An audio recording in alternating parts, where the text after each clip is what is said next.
respected CEDAW members, including Vandana, which is actually a great pride for us having a CEDAW member from our country.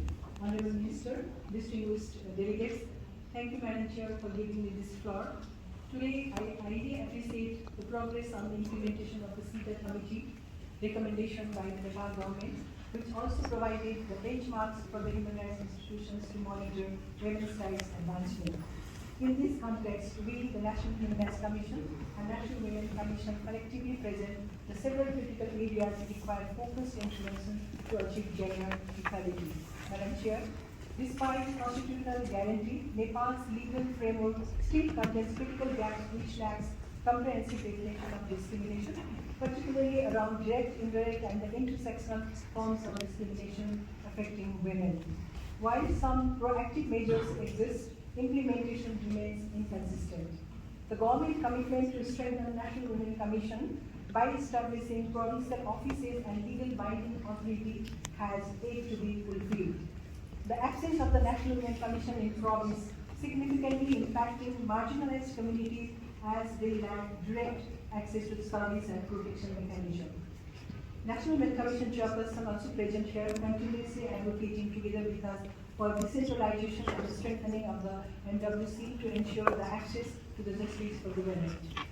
Through the government's effort and the legal prohibition of entrenched harmful practices such as child marriage, dowry, outwardly, discrimination against widows, caste-based and LGBTIQ continue to persist. Challenges still remains in terms of comprehensive strategies, sufficient funding and the full implementation of laws across the country. Madam Chair, despite the government's effort to institute a program of offering financial assistance to marginalized groups, there remains a critical gaps in support for women from those communities who face intersecting and multiple forms of discrimination. The implementation of Single Women Protection Fund by the government of Nepal has been hindered due to lack of the necessary amendments of operational policies, which have a significant impact on the rights of women.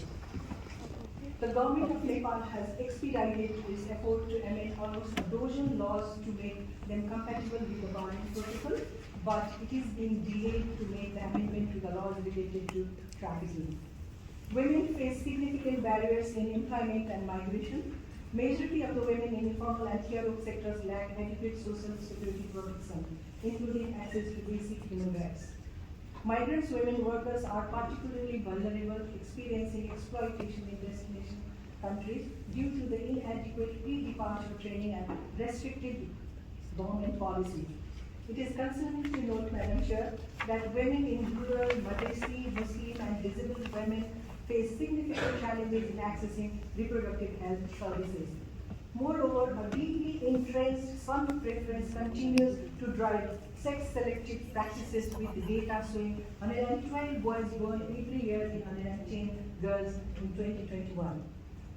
Despite Supreme Court decision to establish forensic lab in every province, the government has failed to implement the decision. Similarly, critical challenges demand immediate attention. One of the core areas of discrimination area is citizenship.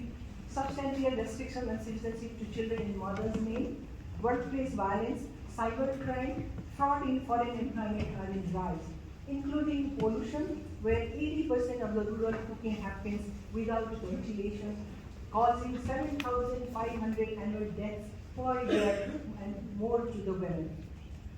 The proper implementation of National Human Rights Commission and National Women Commission recommendation, especially ensuring justice for the sexual violence, including rape case, is not fully implemented.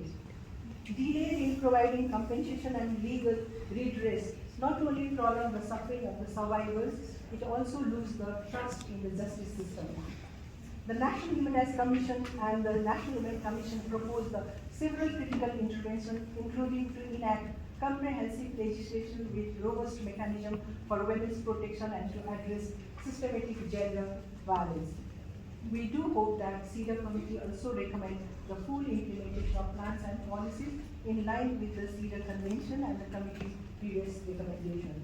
Madam Chair, we believe that by implementing this critical intervention, Nepal can transform constitutional commitment into reality, fostering a society where there will be no discrimination against women